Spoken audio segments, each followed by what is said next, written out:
Ngayong araw nga pala ay magluluto tayo ng ginataang tilapia. Tinugasan ko na nga dyan yung tilapia. At yung kawali naman lalagay na natin dyan at magpapainit tayo ng mantika. Excess mantika nga pala yan, ginamit ko na at sayang naman. Magpiprito na nga tayo ng tilapia.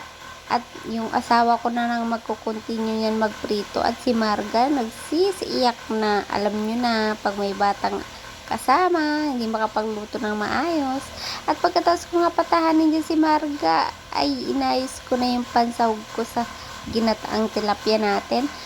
Sa paglilinis nga pala ng gulay, iniisa-isa ko siya para siguradong walang uod. Alam niyo na, kailangan malinis sa mga gulay. At dyan nga, naghiwa na nga rin ako ng sibuyas, bawang. Kailangan natin yan. Huwag nyo na lang pansinin yung mga hugasin ko at hirap talaga pag hindi nakakapaghugas agad. At si Marga, ang kulit. Ilagay ko na nga rin yung sibuyas, bawang dyan. Magpapakulo tayo ng gata. At pagkakulo nga ng gata, ilalagay ko na yung piniritong isda. Antayin nga lang natin yung maluto at ilalagay ko dyan yung mga gulay.